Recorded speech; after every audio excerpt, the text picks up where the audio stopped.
제가 이제 지난 2주 동안, 만 2주죠. 교회를 비우고 안신연차 성지순례와 선교지 탐방을 은혜 가운데 잘 마치고 돌아왔습니다. 먼저 당회와 우리 교회 앞에 감사 인사드립니다.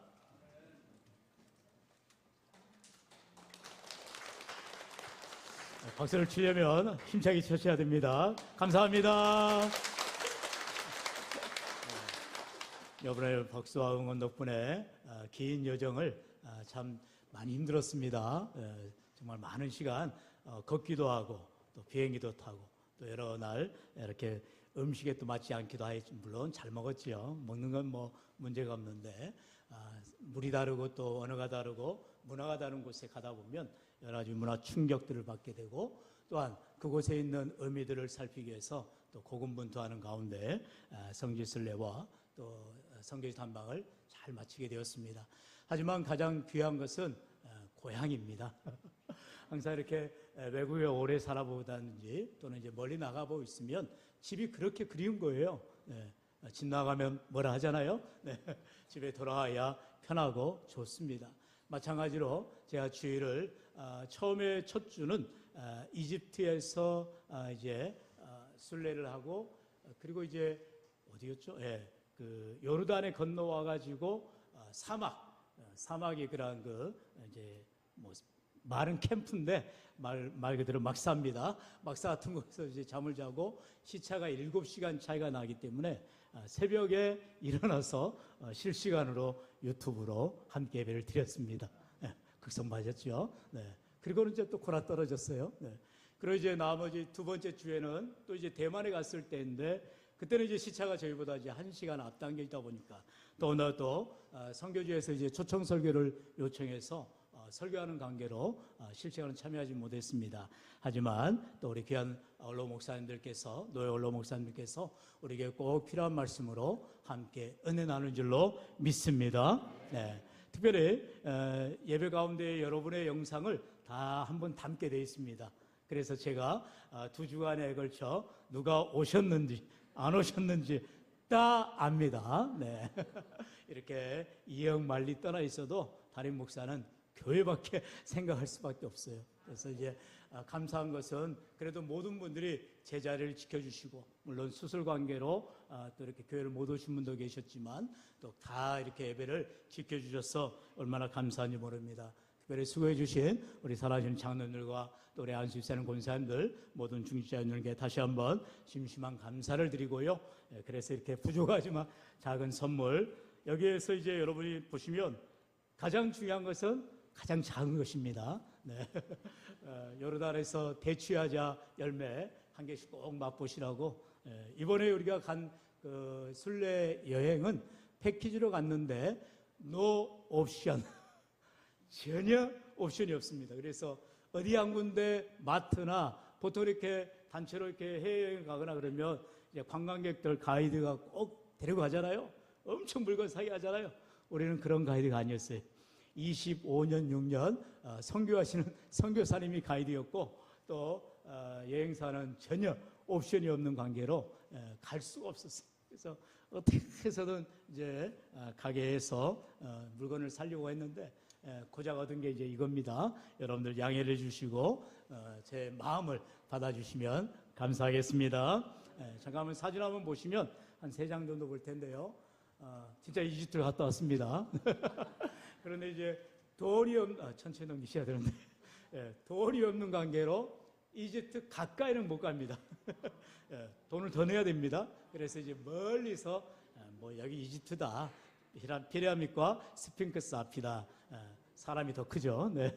가면 까마득합니다. 230 몇 미터라고 해요. 저 피라밋이 세계에서 가장 큰. 그래서 고대 7대 불가사의 중에 하나라 하잖아요.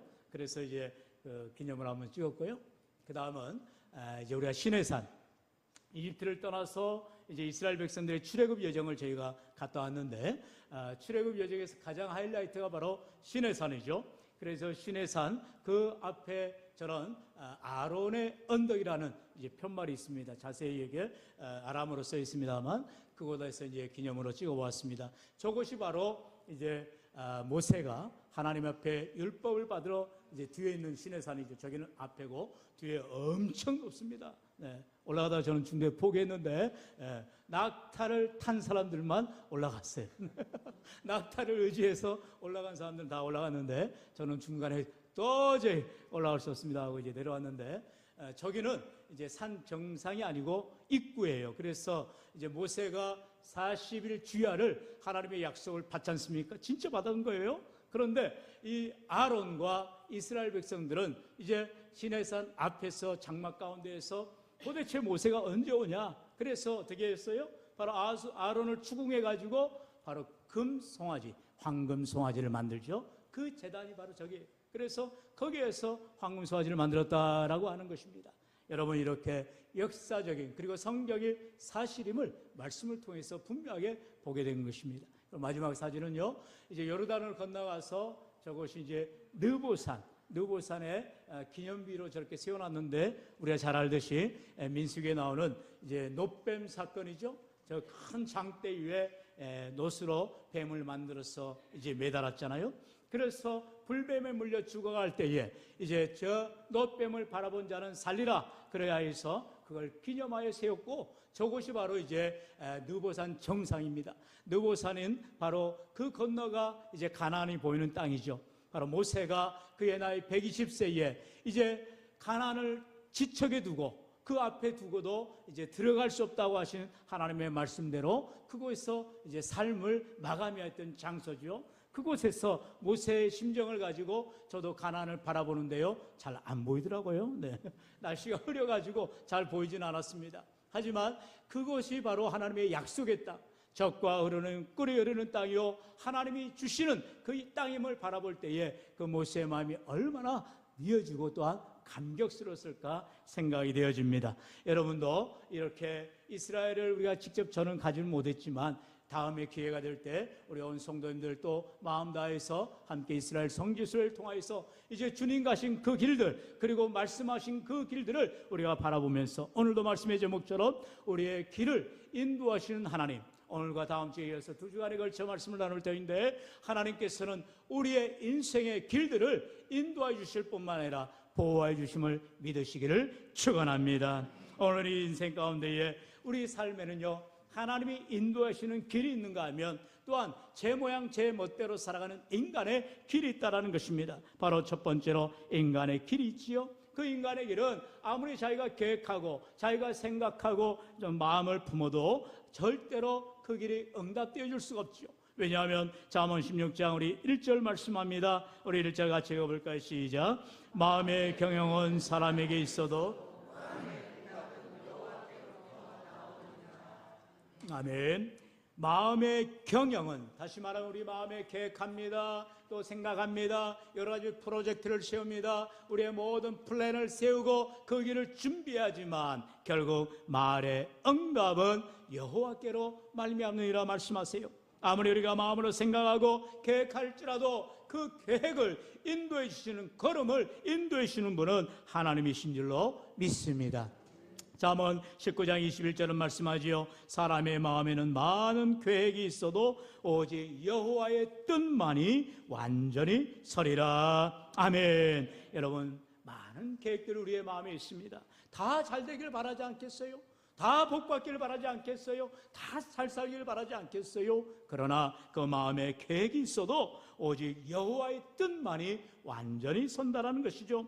오늘 우리가 어떠한 꿈과 계획을 가졌던 주간에 그 모든 꿈과 계획을 하나님 안에서 이루기를 원한다면 하나님의 뜻을 알아야 됩니다. 그리고 하나님의 뜻을 살펴야 됩니다. 오늘도 하나님의 뜻 가운데 순종하며 나아갈 때에 우리 인생의 길을 계획하실 뿐만 아니라 이루어 주시는 은혜가 있게 되는 줄로 믿습니다. 여러분, 이처럼 내가 아무리 생각하고 계획하고 품은다 할지라도 모든 것은 내 뜻대로 내 원하는 대로 되어주는 것이 아니라 오직 하나님이 원하시는 대로, 하나님의 뜻하신 대로 이루어져감을 보게 됩니다. 특별히 요셉을 보세요. 창세기 37장에 보면 요셉의 인생이 적나라하게 나오는 것을 봅니다. 특별히 요셉은요, 그가 17세 어린 소년이지만 하나님께서 주시는 꿈을 꾸는 꿈꾸는 소년이었어요. 그래서 7절에 보면은 우리가 밭에서 곡식단을 먹더니 내 단은 일어서고 당신들의 단은 내 단을 둘러서서 절하더이다.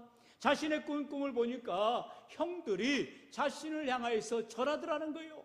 이제 곡식단들이 있는데 자신의 단은 가운데에 서 있고 나머지 형들의 단들이 자기를 둘러싸서 절하더라는 거예요. 그런데 그것을 이제 요셉은 꿈만 꾼 것이 아니라 형들한테 말을 하는 거예요. 여러분, 사실 형들이 아버지가 그토록 야곱이 아들 요셉을 얼마나 애지중지합니까? 그러니까 너무 싫은 거예요. 싫어가지고 이제 어떻게든 이 요셉을 죽이고자 하는 마음이 컸습니다. 그럴 때에 또 요셉은 꿈을 얘기를 하니 형들은 더 시기하고 질투할 수밖에 없게 됩니다.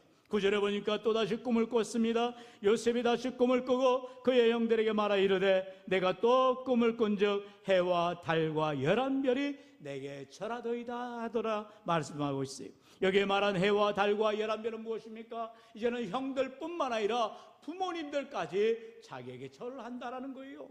이거는 어떻게 말로 할 수 없는 배은망대한 일 아니겠어요? 그러나 요셉은 하나님이 주신 꿈이기에 이 꿈을 사실대로 말할 뿐이에요. 그리고 우리가 알듯이 창세기 49장에 나아가면 정말로 그 꿈대로 이루어지는 것을 보게 됩니다. 그러나 요셉이 꿈을 꿨다고 해서 그리고 자기의 꿈을 형들에게 말했다고 해서 그 꿈이 이루어집니까? 그렇지 않죠. 꿈에 대한 대가가 있더라는 것입니다. 이제 요셉을 싫어하고 시기하였던 형들은 어떻게든 요셉을 죽이고자 했습니다. 그러나 이제 그 형들 가운데에 유다가 아니라 우리가 죽일 필요가 있느냐? 저 미디안 상인들, 애굽으로 팔려가는 그런 상인들에게 우리가 팔아버리자. 그리고 아버지에게는 죽었다라고 말하자, 이렇게 말을 하지요. 그래서 28절에 보면 그때 미디안 사람 상인들이 지나가고 있는지라 형들이 요셉을 구덩이에서 끌어올리고 은 20에 그를 이스마엘 사람들에게 팔매 그 상인들이 요셉을 데리고 애굽으로 갔더라. 우리가 처음 보았던 그 사진에 나온 애굽이 지금도 이집트라는 나라로 북부 아프리카에 존재하고 있습니다. 지금 이 창세기 37장에 나오는 요셉이 그 어린 소년의 나이에 당시에도 아라비아 지역이죠. 그런 사막에서 이제 상인들이 다 왕래하면서 이제 많은 것들을, 물품들을, 무역을 교역하고 있었어요. 그때에 이 바로 미디안 상인들에게 요셉을 팔아버린 것입니다. 어느 20에 팔아서 이제 노예로 팔려나간 요셉이 된 것입니다.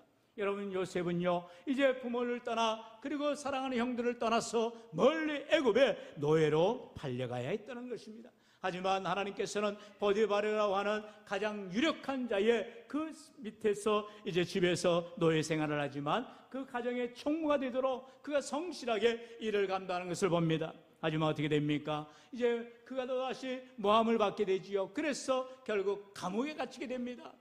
요셉은 하나님 앞에 놀라운 꿈을 받았지만 자신의 꿈을 이루기는커녕 오히려 고난 넘어 더 큰 고난을 경험해야만 했던 것입니다. 노예가 되어졌고요, 또한 그는 감옥에 갇히는 죄수의 신분이 되어야만 했습니다. 창세기 39장 20절에 보면 이에 요셉의 주인이 그를 잡아 옥에 가더니 그 옥은 왕의 죄수를 가두는 곳이라 하더라. 요셉이 옥에 갇혔으나, 요셉은요 이렇게 자기가 원치 않게 노예로 팔려갈 뿐만 아니라 이제는 감옥에 갇히는 죄수의 신분이 되어야만 했다라는 거예요. 그런데요 너무나 놀라운 것은 무엇입니까? 바로 이렇게 그가 고난 가운데 있음에도 하나님은 여전히 요셉과 함께하며 그에게 꿈을 꾸게 하더라는 거예요. 또한 요셉이 꿈 해몽에 대한 능력이 있음을 주위에 있는 사람들이 알게 되지요. 그래서 술 맡은 관원장, 떡 맡은 관원장들의 그 꿈도 해석해 줍니다. 그리고 특별히 술 맡은 관원장은 요셉의 해몽대로 그가 2년이 지나서 이제 왕궁으로 돌아가게 되어지고 왕 곁에서 귀한 신하의 일을 감당하게 됩니다. 마침 바로가 꿈을 꾸고 그 꿈을 어느 누구도 해석할 수 없을 때에 2년 전에 자신이 감옥에 갇혔을 때에 해몽해 주었던 요셉이 생각나는 거예요. 그래서 바로 왕에게 말합니다. 바로시여, 지금 저 감옥에 있는 히브리 소년 요셉이가 내 꿈을 해석했습니다. 이제 왕의 꿈도 해석해 줄 것입니다 라고 천가하게 되어집니다. 그리고 요셉이 바로 왕의 꿈을 해석하게 되죠.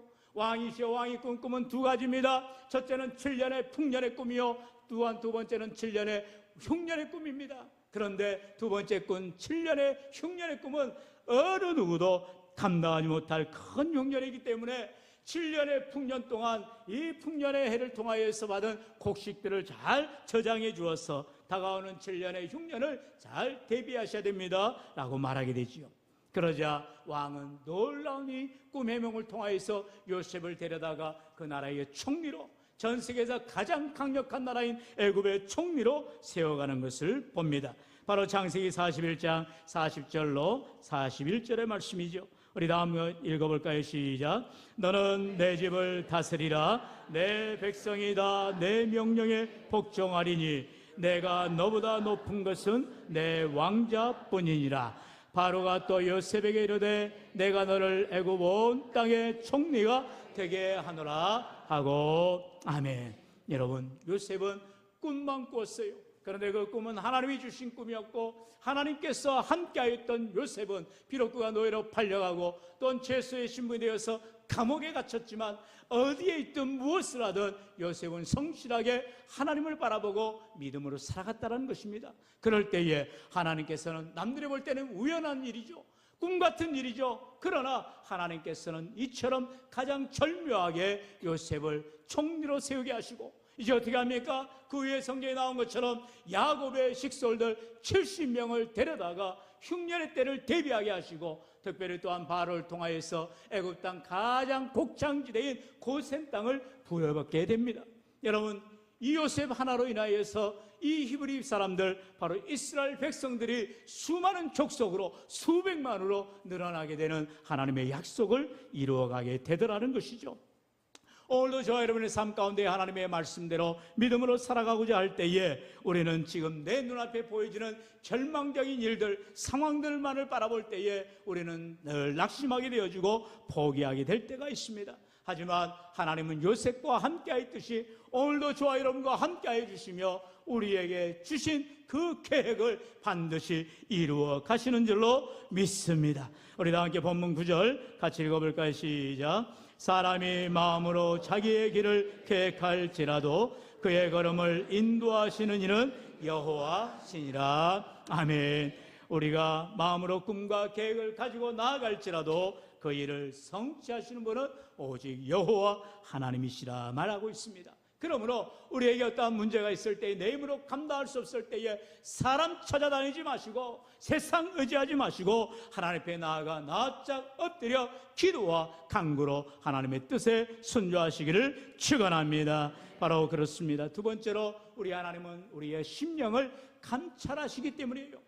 하나님은 나의 심령을 누구보다도 잘 아신다라는 것입니다. 우리 2절 말씀 같이 읽어볼까요? 시작. 사람의 행위가 자기 보기에는 모두 깨끗하여도 여호와는 심령을 감찰하시느니라. 아멘. 여러분, 사람들은 내가 다른 사람들에게 어떻게 비춰줄까? 우리는 늘 외모에 신경 쓸 때가 많아요. 그래서 스펙을 쌓아야 되고, 그리고 내가 다른 사람들께 좋은 평판을 듣기 위해서 애를 쓰는 것을 봅니다. 하지만 하나님은요, 우리의 마음의 중심을 보신다는 거예요. 내 마음의 뜻을 아시는 하나님께서는 오늘도 우리를 귀히 보시고, 우리가 몇 주 전에 야베스의 기도와 같이 참으로 하나님께서 야베스가 수고로 낳은 아들이었지만 그에게 하나님 앞에 기도할 때에 지경을 넓어지게 하시고, 또 하나님의 놀라운 기도마다 응답해 주시는, 허락해 주시는 은혜를 바라보듯이 오늘 우리가 하나님 앞에 인정받는 삶이 되어줄 때, 하나님이 기뻐하시는 삶이 되어줄 때에 우리 하나님 반드시 복 주시고 은혜 나려주실 줄로 믿습니다. 시편 1편 6절은 그래서 말씀하지요. 우리 6절 같이 읽어볼까요? 시작. 무릇 의인들의 길은 여호와께서 인정하시나 악인들의 길은 망하리로다. 아멘. 여러분, 하나님의 뜻대로 살아가는 자, 의인의 길은 하나님께서 인정해 주시지만 악인들의 길은 반드시 망하게 되어지더라는 것입니다.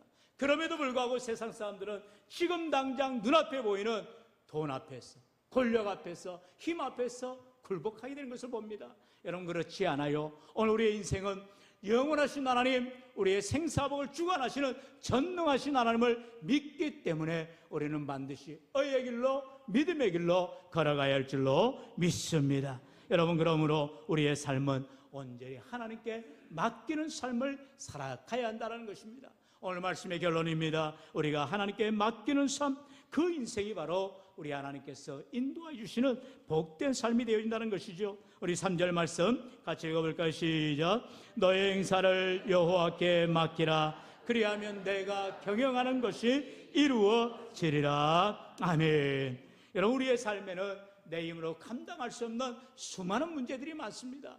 개인의 문제랄지, 가족의 문제랄지, 또한 자녀의 문제랄지, 우리 스스로 감당할 수 없는 모든 일들을 우리는 닥치게 되어 있습니다. 하지만 믿음의 삶은요, 하나님께 맡기는 삶이라는 거예요. 너의 행사를 여호와께 맡기라라고 말씀하십니다. 왜요? 우리 하나님이 맡아주시면, 하나님이 책임져 주시면 우리의 모든 삶을 선한 길로 인도해 주시기 때문인 것입니다. 그래서 예수님께서도 마태복음 6장 33절 그런즉 너희는 먼저 그의 나라와 그의 의를 구하라. 그리하면 이 모든 것을 너희에게 더하시리라. 할렐루야. 여러분, 우리 주님께서 우리의 기도에 대해서도 분명하게 순서를 말씀하십니다. 바로 ask죠. ask가 영어로 구하다 아닙니까? 그 첫 자를 따서 우리가 세 가지로 말하죠. 구하라, ask, seek, 찾으라, 그리고 knock, 두드리라 말씀하세요. 오늘 우리의 기도의 삶이 이처럼 구체적으로 하나님 앞에 구하고 찾고 문을 두드릴 때에, 바로 하나님의 나라와 의를 구할 때에 우리 하나님께서는 우리가 이 땅에 필요한 모든 것을 넉넉하게 풍성하도록 채워주신다 말씀하고 있어요. 문제는 무엇입니까? 너희는 먼저라는 거예요. 우선순위라는 것입니다. 여러분, 우리가 삶의 모든 삶은 우선순위가 있다는 것입니다. 순서가 있는 것입니다. 나를 위한 삶이 아니고 하나님을 위한 삶으로, 하나님의 뜻을 위한 삶으로, 하나님이 기뻐하시는 믿음의 삶으로 살아가고자 할 때에 우리 하나님께서 우리를 맡아주시고 책임져 주시는 줄로 믿습니다. 그러므로 저와 여러분의 인생, 지금까지 살아온 인생보다 앞으로 남은 날이 많지 않은 우리의 인생을 정말로 하나님이 기뻐하시는 삶, 하나님께 영광 드리는 믿음의 삶을 살아가야 할 줄로 믿습니다. 우리의 인생은요, 눈 깜짝할 새에 끝나갑니다. 여러분, 쏜살 같다고 말하지요. 우리는요, 이 한 번뿐의 인생을 살아갈 때에 결코 후회하는 삶이 되어서는 안 된다는 것입니다. 여러분, 그러므로 오늘도 우리 앞에 놓인 많은 선택과 결정의 순간순간마다 하나님의 뜻이 무엇인지, 하나님이 기뻐하시는 것이 무엇인지를 우리가 분명하게 깨달아서 하나님 앞에 모든 것을 내어 맡기며 하나님 뜻에 순종하며 나아갈 때 반드시 우리의 모든 갈 길을 선한 길로, 복된 길로,